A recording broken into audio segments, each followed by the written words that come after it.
Hi, my name is Richard Kube, and I'm a fellowship-trained spine surgeon in Peoria, Illinois, and my practice is Prairie Spine and Pain Institute. Mobi-C was something that I found out about at one of the spine conventions here a few years ago, and of course been reading literature, and in general it's been something that I've been looking forward to having.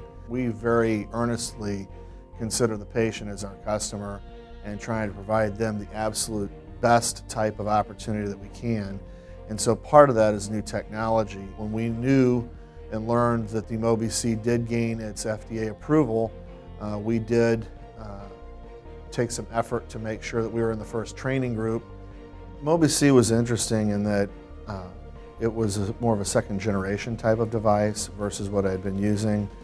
In general, I liked the idea of the translational aspect of the core.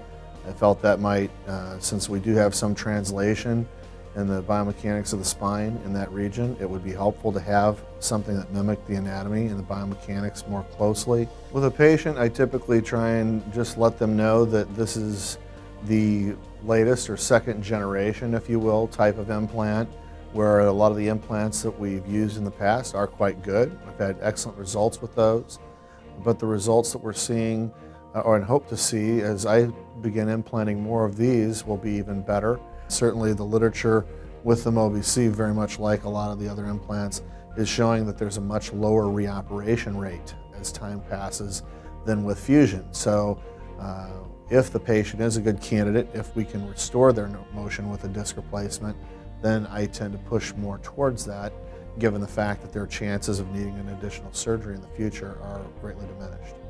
Since we started doing these at the end of August, we've had one patient now already coming to our office specifically inquiring about the Mobi-C implant, and their interest was the two-level indication that now Mobi-C has, being able to show them that a two-level disc replacement is not only safe but even better than what we were doing with the fusions in the past is something that they would be looking for. From a surgeon's perspective, it was a much easier implant to be able to place because of the less amount of bony work and things that we had to do.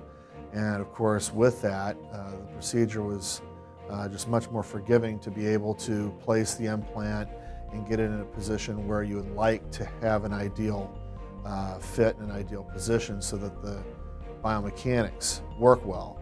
I've been very happy with how much friendlier the device is and the setup and the tools and everything to be able to provide that type of procedure to the patients. And I think as we are seeing patients in follow-up, they've been very happy with the results that they've been getting thus far as well.